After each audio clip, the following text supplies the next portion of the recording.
دیکھو بھائی، بنگلہ دیش کی آبادی 18 سے 20 کروڑ تک آفیشلی کہا جاتا ہے کہ مسلمان ہیں۔ مسلمانوں کا ایک بہت بڑا کنٹری ہے۔ مجھے بڑی خوشی ہوئی، یہاں چھٹی بھی جمعے کے دن ہوتی ہے، اس لیے کہ مسلمان جمعے کو چھٹی چاہتے ہیں۔ اتنی بڑی تعداد میں انفلوئنس ان کا علماء کا اتنا زیادہ ہے۔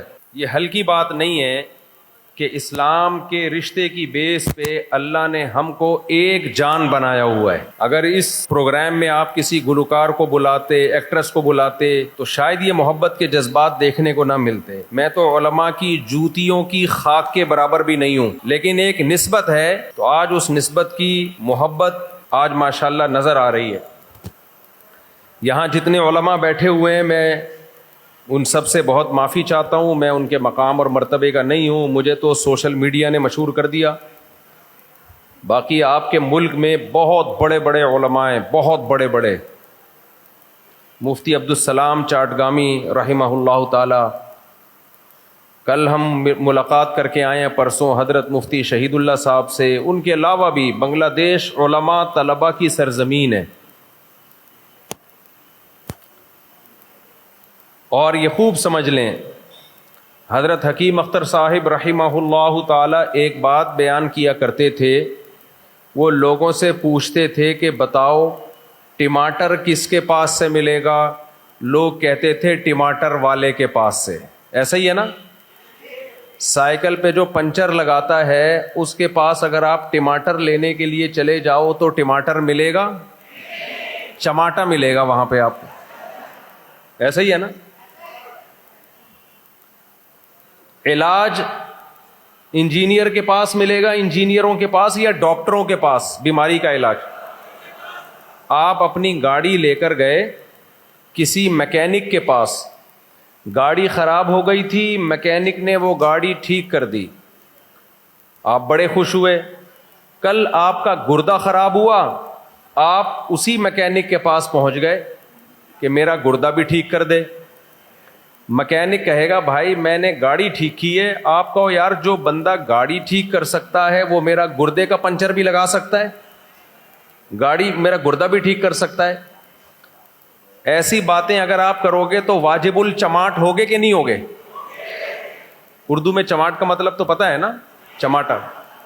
ایک ہوتا ہے واجب القتل، ایک ہوتا ہے واجب التعزیر، تعزیر جس پر لگائی جاتی ہے سزا۔ ایک لفظ ایک نیا مارکیٹ میں آیا، واجب الچماٹ۔ تو آپ اپنا گردہ ٹھیک کرانے کے لیے میکینک کے پاس چلے گئے تو واجب الچماٹ ہوگے کہ نہیں ہوگے؟ چماٹ تو کم از کم بنتا ہے نا۔ تو ٹماٹر ملے گا ٹماٹر والوں کے پاس، خربوزہ ملے گا خربوزے والوں کے پاس، اللہ ملے گا اللہ والوں کے پاس، دین کا علم ملے گا علماء کے پاس، علم والوں کے پاس۔ یہ اس زمانے کا بہت بڑا فساد ہے کہ جو جس کام کا اہل نہیں ہے اسے وہ کام سونپا جا رہا ہے، اس کو وہ کام دیا جا رہا ہے۔ دیکھو ہم علماء کے محتاج کیوں ہیں؟ جب تک آپ کا تعلق یہاں بنگلہ دیش میں فرقواریت بھی نہیں، بہت کم ہے، نہ ہونے کے برابر۔ 99.9% علماء فقہ حنفی کو فالو کرتے ہیں صدیوں سے، جب سے اسلام آیا ہے۔ 700 سال پہلے کہتے ہیں یہاں بنگلہ دیش کے لوگ مسلمان ہوئے تھے، پوری قوم کنورٹ ہوئی تھی ہندو مذہب سے اسلام کی طرف، اور اس وقت سے لے کے آج تک بنگلہ دیش کے لوگوں نے اسلام کو سینے سے لگایا ہوا ہے، مضبوطی سے تھاما ہوا ہے۔ تو اسے تھام کے رکھنا ہے۔ فرقواریت پتہ ہے آپ کی سوسائٹی میں کیسے آئے گی؟ لوگ آپ کو اس فقہ سے ہٹائیں گے جو صدیوں سے متواتر چلا آ رہا ہے، پھر یہاں فرقے شروع ہو جائیں گے۔ تو آپ نے دین کس سے سیکھنا ہے؟ علماء سے۔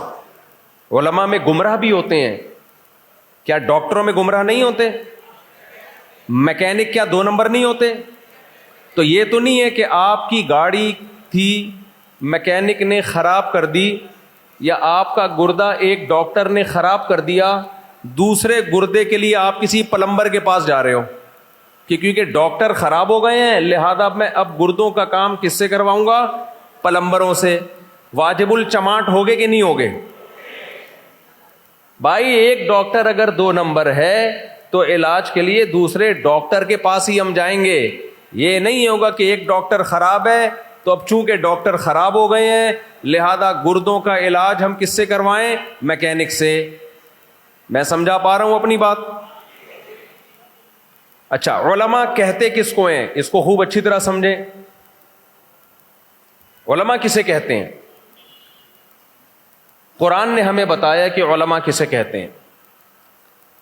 قرآن کے الفاظ دیکھو.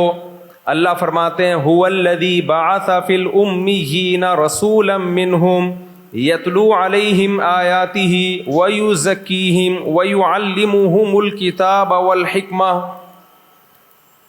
اللہ نے فرمایا کہ ہم نے محمد صلی اللہ علیہ وسلم کو بھیجا. محمد صلی اللہ علیہ وسلم کا کام کیا ہے؟ نمبر 1 یتلو علیہم آیاتہ. نبی صحابہ کے سامنے قرآن پڑھ کے سنائیں گے. صحابہ کو صرف لکھا ہوا قرآن نہیں ملا بلکہ انہوں نے نبی صلی اللہ علیہ وسلم کی زبان اقدس سے سنا بھی ہے. پھر تابعین نے اس قرآن کو سنا صحابہ سے. تبع تابعین نے کس سے سنا؟ تابعین سے. یہ سلسلہ سینہ بسینہ صدیوں تک آج تک چلا آ رہا ہے. اگر کوئی قاری کہے کہ میں نے کسی استاد سے نہیں پڑھا، میں نے ڈائریکٹ قرآن پڑھ کے تجوید سیکھی ہے، اس قاری کا پڑھا ہوا معتبر ہوگا؟ نہیں. وہ قاری واجب الچماٹ ہوگا کہ نہیں ہوگا؟ اب ایسا نہ ہو میرے جانے کے بعد چماٹے لگانا شروع کر دو، یہ بھی واجب الچماٹ ہے، یہ بھی واجب الچماٹ ہے. یہ اصطلاح ہے، ٹرم ہے. اس قاری کا سلسلہ متصل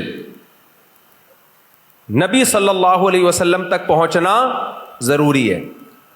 وہ قاری کہے گا میں نے اپنے استاذ کو ایسے سنا، اس استاذ نے اپنے استاذ سے ایسے سنا، ہوتے ہوتے ہوتے ہوتے کہاں تک پہنچے گا یہ سلسلہ؟ نبی صلی اللہ علیہ وسلم تک. اللہ نے اپنے نبی کے ذمہ دوسرا کام کیا لگایا؟ وَيُعَلِّمُهُمُ الْكِتَابَ. نبی صلی اللہ علیہ وسلم صحابہ کو کتاب پڑھائیں گے بھی اور سکھائیں گے بھی. اب بتاؤ قرآن جو ہے یہ اردو یا بنگلہ دیشی زبان میں نازل ہوا تھا یا عربی میں نازل ہوا تھا؟ عربی میں. اور صحابہ کی مدر لینگویج کون سی تھی؟ عربی تھی. تو ان کو کیا ضرورت تھی کہ نبی ان کو قرآن سکھائیں؟ بھائی قرآن تھا وہ پڑھ کے سیکھ جاتے.